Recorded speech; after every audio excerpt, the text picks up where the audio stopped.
So, good morning, everyone. Good morning, classmates. So, this topic is all about the community resource, page 41 to 50, presented by Katugal and Mulon. So, first things first is the development irrigated agricultural in Ilocos. So, um, the text explain how farmers in the Ilocos region arrange their farmland so that each piece of land has direct access to irrigation water. To do this, the land is divided into long and narrow strips that face the irrigation canal. This design helps farmers easily to get water for their crops and allows them to choose their own planting schedule and type of crops without depending on neighboring farmers. Because of this system, different crops can grow at the same time in nearby fields, and it also helps reduce conflicts among farmers about water use. The passage also explains that farms near rivers or streams are arranged in a way that lets extra water flow back into the river so other farmers downstream can still use it. Another reason for this layout is to share the risk of flooding. If floods happen and damage the land, the losses are spread among the members of the irrigation community called zanjeras. Instead of only affecting one farmer, lastly, the text mentioned that some zanjeras set aside special land called paglakay. This land is given to leaders of the irrigation group as a reward for their work and responsibilities.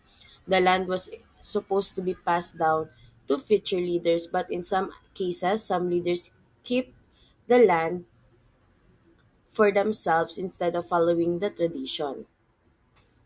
So next, other uses of Zanjara lands and community resource management. So here, the text explains how farmers in the Ilocos region arrange their farmlands, as I said earlier. So, the text explains that in the Zanjara irrigation system, some lands called paglakay were given to irrigation leaders as a reward for their hard work and responsibilities in managing the water system. Studies show that leaders such as the maestro or head of the irrigation group sometimes received a extra share of land as payment for their work. These lands were often located downstream where water access was not as good. Because of this, leaders were encouraged to manage the water system carefully and fairly so that everyone could still receive enough water. The passage also explained that some zanjeras set aside communal lands, like called kumon, which were farmed together by members of the irrigation group. The crops or income from these lands helped provide food and money for the organization. This support was used to maintain the irrigation system and buy the supplies needed for its repair and operation.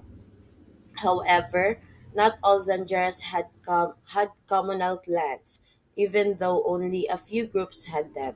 These lands were still considered important because they help support the irrigation community and its activities. The passage also begins to explain that the organization and leadership of Zanjara depend on the number of the members and the amount of work needed to maintain in the irrigation system. So, next one, the irrigation responsibilities and Zanjara administration. So, let me explain this one. The Kaya text naka-open mic ka talaga. explains, okay, sorry about that, irrigation responsibilities and Zanjara administration. Ma'am, mag-start na po. So, the text explains Ready how the na? Sige. Zanjara Irrigation Share Organization screen kayo. is structured and managed. Larger Zanjaras usually have more complex leadership systems with several levels of leaders and different responsibilities, while smaller Zanjaras may only have one or two main leaders. The leaders of a Zanjara are elected by the members, and every member has the right to vote. Common Why? leadership positions include the maestro, or president, or leader. Papelesta, ibig sabihin yung secretary. tesorero, which is yung treasurer, and kusinero, which is yung cook nila, or yung chef. Yun. Next is in smaller groups, the secretary and treasurer may be the same person because there are fewer Pagkaslaga mo members. niya. The maestro is the main leader of the organization. Sometimes this leader is also called the Landscape. cabecilla, who may be an educated and influential person in the community. These individuals often help represent the Zanjara in official matters and connect the group with government officials or landlords. This connection is important because it helps protect the interests of the irrigation association and ensures fair cooperation between farmers and landowners. In larger zanjeras, there are additional positions such as the segundo maestro, which is the vice president, mandador, which is the work supervisor, and panglakayan, which is the leader of a work group. These roles help organize and manage the work needed to maintain the irrigation system. The passage also explained that maintaining the irrigation system requires a lot of work.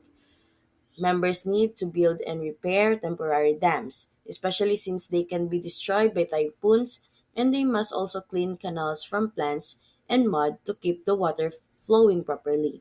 This maintenance is important to ensure that the irrigation system continues to support farming in the community. So, Assalamualaikum and So, good morning continue everyone. system I maintenance. am the last reporter Activities from which are the directly Group related to E. the So, upkeep my of their topic is irrigation system continuation are about sanitary. manifold and considerable. These often Republic include Act construction and number repair of the temporary 9003, diversion dams made of Ecological Solid Waste indigenous materials Management Act of which are 2000. often completely destroyed during the SWM annual typhoon facilities season. must So comply dito with is hindi environmental basta-basta na requirements. ginaano yung New system facilities maintenance. must So undergo dapat environmental time impact to time assessment. or So, ano nga ba ang depende sa Republic Act schedule ng pag-maintain 9003? nila ng mga So, ang Republic diversion Act dam kasi 9003 o pwede kilala itong bilang masira or Ecological Solid often Waste talaga completely Management Act of destroyed during the 2000 annual typhoon. ay So, tungkulin community itong resource management. ayusin at The gawing communal organize labor ang is also required pamamahala for ng activities basura such sa as water Pilipinas. distribution, So, upang perhaps even mapangalagaan ang rotational kalikasan at irrigation. kalusugan Moreover, ng work is tao. occasionally So, performed to tungkulin ng expand batas and ang protektahan ng kalusugan ng rehabilitate publiko at ang rehabilitate the kapaligiran existing at system. itaguyod ang Over tamang the years, pamamahala technical ng solid improvements in the waste. physical So, system may ano be nga ba ang gradually kahalagahan introduced. ng RA This likewise require the 9003? participation of the membership. So, una, Next, nakakatulong the ito financial upang administration. mabawasan ang polusyon The work at of ang members, pangalawa which is is not pinapanatili directly nitong related to malinis ang irrigation, is often community. associated At with providing the ang Zanjara with pangatlo food, ay construction nakakatulong materials, sa and financial pag-iwas resource. sa In order to pagbaha dahil understand the hindi purpose of the work, nababarahan which ang is not mga directly daluyan ng related to tubig. irrigation,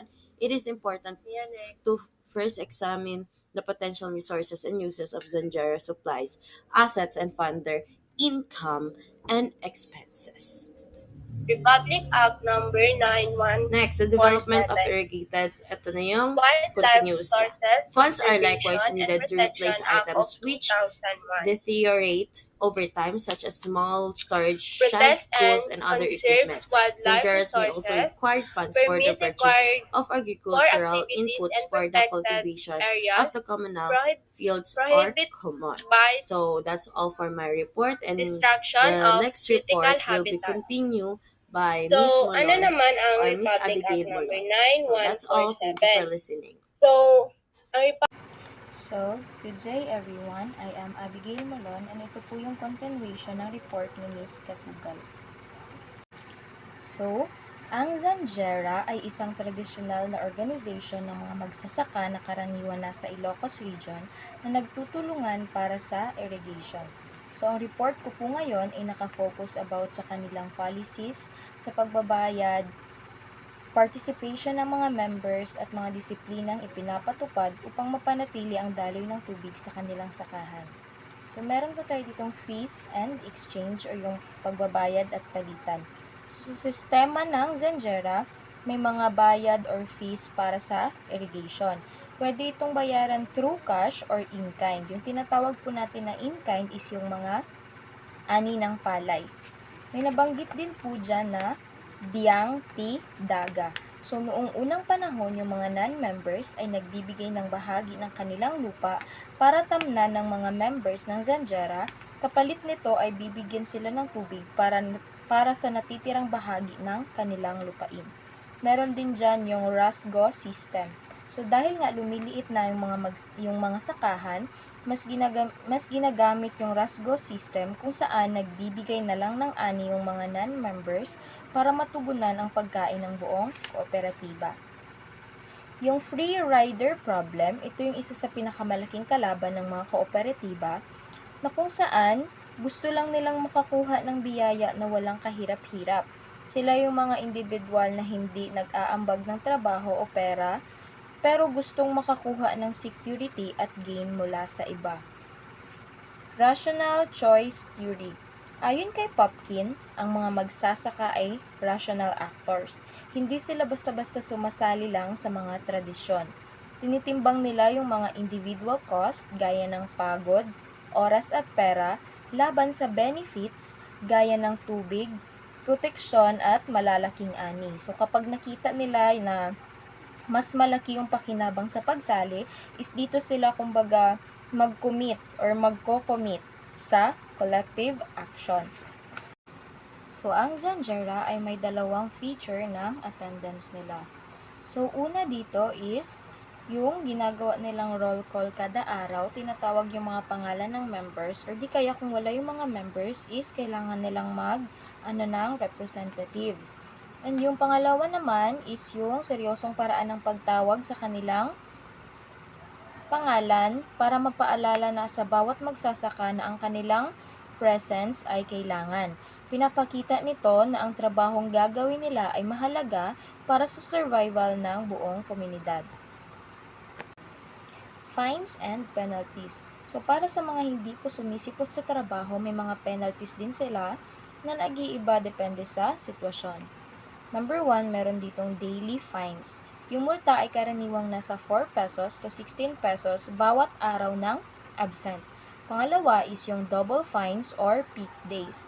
So, kapag ang trabaho ay napakahirap o kaya naman ay critical ang panahon tulad ng peak planting season kung saan kailangan ng mabilis na daloy ng tubig, kung absent ka dito is yung multa is dinodoble. So, bakit nga ba ginagawa ito? Ginagawa ito para bigyang diin ang bigat ng responsibilidad. Kapag kasi peak season at kulang sa tao, ang ani ng komunidad ay nanganganib. Liquidation Day. So, isang beses sa isang taon, kadalasan pagkatapos ng ikalawang anihan, nagkakaroon sila ng tinatawag na Liquidation Day. So, yung Liquidation Day, ito yung nagtitipon-tipon yung lahat ng miyembro para ayusin yung utang at multa. So, lahat ng absences at pagkakamali noong nakaraang taon ay kinukwenta at ginagawang pera or yung monetary equivalent. So, sa social pressure, yung sa liquidation day rin, sa session na ito, malalaman lang lahat kung sino yung may maraming utang or absences. Yung hiya or per ridicule ay nagsisilbing malakas na motivator para sa mga members na sumunod sa rules next year. Meron din ditong leniency at malasakit. So, sa kabila ng higpit, may puso rin po yung Zanjara. Yung, kunwari yung isang member ay nagkaroon ng misfortune o kaya naman yung namalas, kung yung multa niya ay sobrang bigat para sa kanyang kalagayan, pwedeng bawasan ang multa or i-adjust ang payment ng schedule. So, meron din po silang free food and drinks on workdays. So, tuwing may mahahalagang okasyon o kaya ang trabaho ay lumalampas ng lunchtime, nagbibigay ang association ng libreng pagkain at inumin. So, napaka-importante ng pagkain at inumin kaya ang posisyon ng kusinero or yung cook ay isang elective position. Siya yung tunuturing ng opisyal ng association at may sariling seremonya sa pag-upo sa pwesto. So, hindi na kailangang gumawa ng kusinero ng mga mabibigat na trabaho sa bukid. Ang tanging tungkulin niya lang ay siguradong busog yung mga member habang nagtatrabaho. Yun lang po. Thank you!